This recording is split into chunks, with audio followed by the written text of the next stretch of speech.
All right, Richie Mars, we're here to talk about Logan Paul versus John Cena at the Clash in Paris. My first time doing a video since I think I told you the Tuesday before SummerSlam for the countdown. So that's quite the break for me. A long, long time for me, anyways, right? Yeah, I feel honored, being the first one to kick you in the high gear. So hopefully I do a good job on that. We'll see. Well, I like my little graphics here. It's a lot going on, but it kind of Yeah, fits the theme. yeah, absolutely. All right, we're here to talk about John Cena. I haven't talked about John Cena. You did the post show with Rossi night one, and John Cena had an incredible match with Cody Rhodes at night two of WrestleMania of SummerSlam, Mhm. and I just don't think he would have gotten there if he didn't have the heel turn. Like in retrospect, the heel turn was a success to a very bar is low point. Overall, I think everyone would agree that it's a failure, but I think it's a success because it rehabbed Yeah. John Cena, if that makes sense to you. What are you going to say? Well, I think the heel turn was a success in terms of people realizing the importance of John Cena as a babyface. Yeah. I think because as time went on, you get desensitized on John Cena, the character. Yeah, he was going to get cheered no matter what during his retirement year, but without this little heel experiment, I don't think we see him in the position that he is, where it's like he's actually building momentum towards this retirement tour. Because with all the storylines and all the opponents that people have in mind, how are you going to spin it? Oh, this is just the last time these two are going to face, or this is going to be the one and only shot somebody has against John Cena. There had to be some sort of hook there. So for the Randy and Punk feuds, you kind of you weaved in their last couple of matches together with Randy, and same thing with Punk, their rivalry. With the Truth story, you had Truth and the How whole about that? John Cena stuff. And then you had the Cody stuff where it was like that passing the torch. People might argue that it's similar to Rock passing the torch to Cena at WrestleMania 29. Wasn't needed, wasn't necessary. For me, for long term for Cody, I think it was. And I think you don't get that performance, like you said, at SummerSlam, which you and I were there for. Uh, unless we get that John Cena heel turn, because could the execution between heel Cena to babyface Cena be done a little bit better? Absolutely. I think there are a couple ways you could have gone with, but we're here with babyface John Cena now, and I think this is a match, Cena and Logan Paul, that I think a lot of people, even whether they wanted the match to happen or not happen, it was going to happen regardless. And just to add to your point as well about the Cena thing, right? January, February, he's coming into I haven't won a singles match since 2018-19 scenario, right? Mhm. And now he's going to go on his final run where from a presentation standpoint, I haven't won a match in 5-6 years. Mhm. So how is that credible wise, despite being John Cena, Mhm. right? How is that credibility wise a thing in a way too, just to add to it as well? So I think he's in retrospect, he's much more fresher and presentable here in September almost than he was in January, February. So the star power never dwindled. And like the finish line is near around 10 dates left. So it's just like, let's go on this ride instead of being like, well, John Cena doesn't feel like John Cena. So in that way, it was a success. But from an artistic standpoint, from a quality standpoint, in a way, he definitely had a great promo here and there. The whole pivot to I'm going to ruin wrestling just wasn't enjoyable. Yeah, it's one of those things where it's like the bulk of the entire story was just kind of uninteresting. It Yeah. just wasn't believable in a way where you could see the John Cena character go in this direction. Yeah. And I think to a lot of people's point, tying back to this Logan Paul match, what would have been better, in my opinion, since you had Dwayne out, you had Travis out. So what do? I would have built that Logan and Cena story, a little bit Are you talking about stronger. adding Logan to that little faction? Yeah, just so like you could still That's have fair. that spirit of that heel turn going. And even if John Cena was getting cheered over Logan, you would still have that partnership established. So when we do get to this match, even though they've had history since Money in the Bank, you have a reason why John Cena was easily influenced. You have Logan Paul. That's kind of like showing like Cena, like, hey, it's like, look, I'm on the come up, you're on the way down. We can help each other. You want to leave wrestling like with the title, I could help do that, but you gotta get me to that title from the other brand. You know what I mean? So I You feel like an outsider. I feel like an outsider. Let's kind of take this place over. Just like yeah, that. exactly. Like a really like dollar store version of the two-man power trip, but that's Yeah. exactly what it should be, the the dollar store version of it, where it's like Logan's obviously trying to get that John Cena rub with Cena's heel persona going for it because he could just use Logan's athletic ability to kind of like shield and hide himself away while Logan is hiding behind John Cena's star power to get himself in another position. So one of those things where it's like if they were going to do a heel Cena and they couldn't work with Rock or Travis with that turn, at least like add in some more people so it would Structure to it. Yeah. yeah, so it could add more development towards it. That's what's the biggest thing. The structure of it all fell apart right away after the Mhm, initial, oh my God. Because I would not want to take that moment away mhm, because that moment was incredible. mhm, Right. So, all right, let's talk about this match. You think it's going to be incredible? I think it's going to be sneaky in a way that the SummerSlam match was incredibly sneaky. I think this is going to be sneaky good. Like Logan can create all movements. They mentioned last night on SmackDown that he's only had 31 matches, but mhm, Logan Paul is a wrestler, not a celebrity, right? But he is a wrestler that if he's like NXT, if he's highly choreographed and laid out, he can play the play and it can work out extremely well and he can rush for a lot of runs. mhm, But if he's a guy out there that's like it's the piles are piling up, the holes aren't there, he's just going to crumble in a way too because he's a rookie, right? To an extent too. mhm, 31 matches isn't a lot. But with John Cena here mhm, and the structure of the WWE, he is going to be presented to go out there and have great matches. With mhm. Brock Lesnar lingering last night too as well. I don't know if that plays into a factor of this match, but I asked you about the quality of this match, so I wanted to bring this up here. We can get to that later. But how do you think this match will kind of lay out and be as a whole? It's going to be pretty interesting because this is the first John Cena singles match, you know, as a babyface without the bells and whistles, Yep. so to speak. You know, it's like as you had Randy, we had Cody. You know, we saw what happened with Cody when John was a heel leading the match. It didn't turn out that great. With Randy and Punk, you had, you know, the interference, the stipulations, the crowd, the ambiance to kind of help carry that match as the excitement. You had the history bulk carrying it.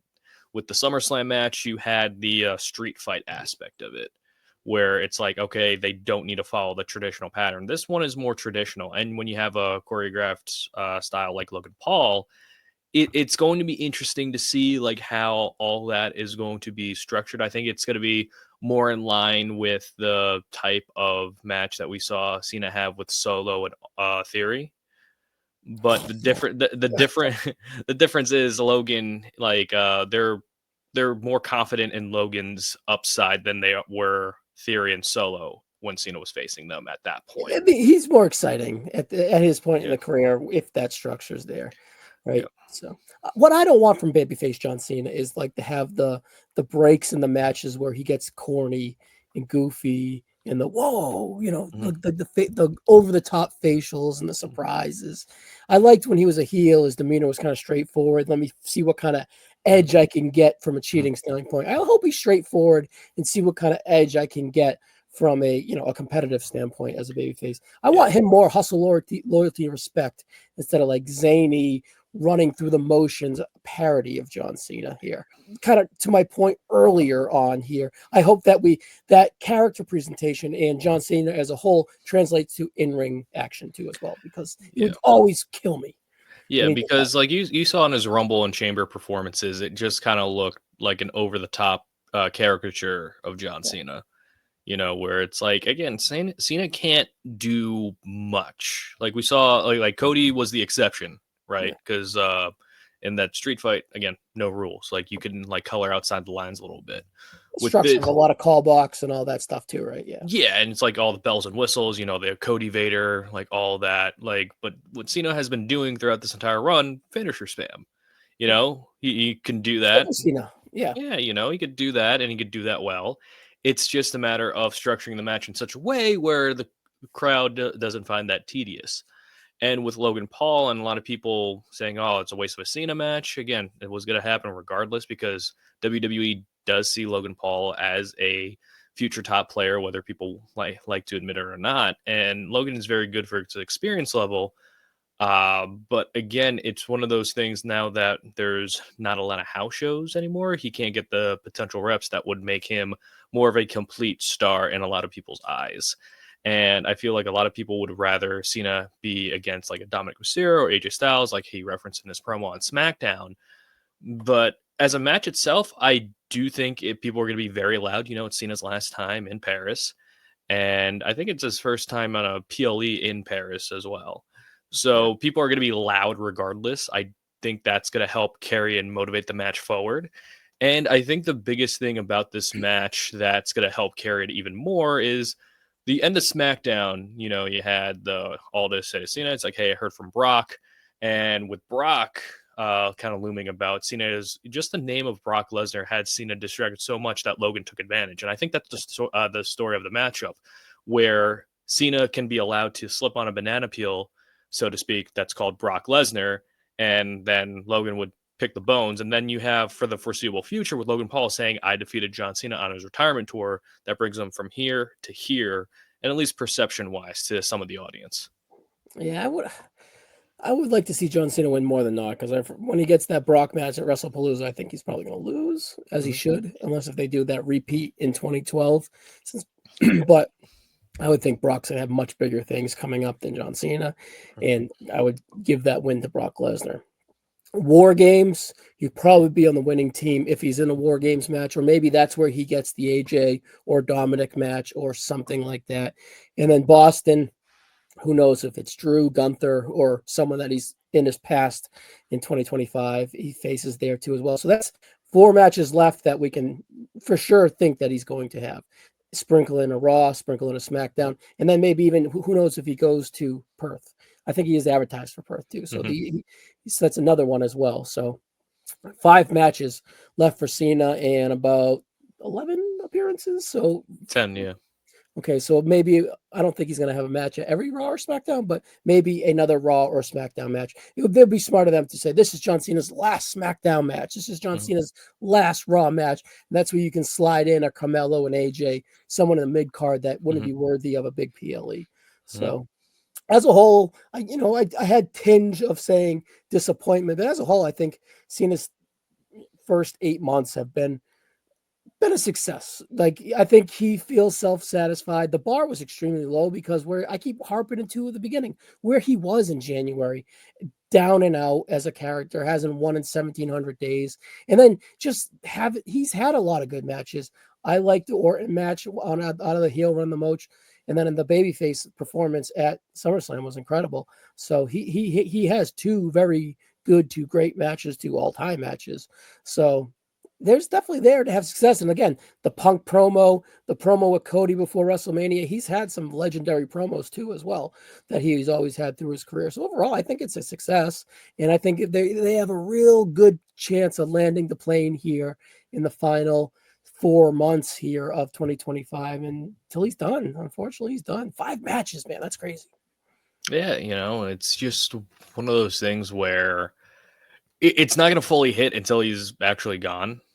This is his last time. And it's not going to be the way that people are always going to harp on, the perfect retirement. The perfect retirement in professional wrestling is almost like a legend, not to pardon the pun there. Ric Flair at WrestleMania, and then the night after the celebration. And then he unretired. You know what I mean? It was the presentation of a it's like people say Sting in AEW, perfect retirement. It was a very good send off. Let's see what else. Batista was very satisfied with how he left. Michaels was pretty good, right? Michaels, and then I'm sure there was a tag match after there, but I'm not going to get into that. The presentation of the retirement.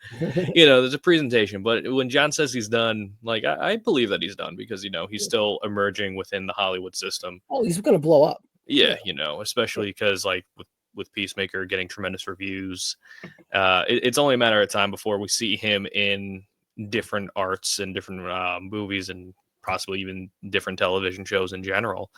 And with this kind of being his swan song performance wise, I think even he said he's not gonna it's not gonna hit him until it happens.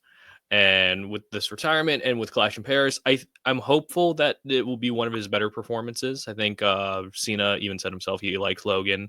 Logan, I know, has been lobbying this match for a while. I think he texted Triple H that he won Cena at Mania, but now we're getting him at a Clash. So you take what you can get at that point. And I think a lot of people were anticipating this match, like I said before, and it's all a matter of to see where Logan is in terms of his performance level, and if WWE can have the confidence to put him up higher on the card or just kind of keep him where he is right now. Yeah. I think it's going to go a long way. I think let's put it this way. This will make sense to you after I say it. I think a better performance will go a long way than a victory Mhm. to the ardent fans in a Yeah. way too, because I think that he still needs to win these guys over to an extent, even though 31 matches, he's had Mhm. a pretty good resume. But this is a guy where he would need to kind of carry the match, even though Cena's probably dictating the match, if that makes Mhm. sense to you. But movement wise and stuff like that, I I like to can't. see I if they can't. can go out there and have a compelling, 20-minute match. Yeah, I can't see Cena taking a pulverizer. You I know don't what I know. mean? Like he might go out on top, right? Yeah. So Yeah, and plus it's like if Drew is the final opponent, hypothetically, it would make sense for Logan to lose here and then Drew, being that final boss kind of yeah. So would you deal. prefer Drew as the final as we head I out of here? I think so, just because Gunther already had Goldberg, and Gunther was already my other choice.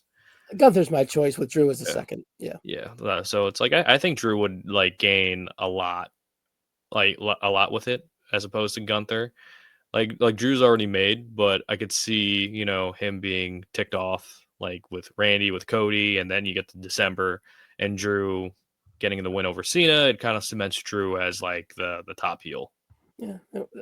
It works. I can see it. I just go with it. You go Yeah. whoever it is, just go with it, right? Yeah, who's ever hot at the time, and it would make sense for them to be in the ring with. It's like that's how it is. Like Cena said, like it's out of his hands. He already said, like, look, I'm not lobbying for anybody. He claims that he's never lobbied for an opponent in his life. He's just told what to do, and then he just makes the most out of it. Oh, so he didn't lobby for Brock? No. Yeah, allegedly he did, but we'll see. We'll see what happens. There's a lot of conflicting things there. Surprisingly, in professional wrestling, a lot of legends being spouted instead of truths, but is what it is.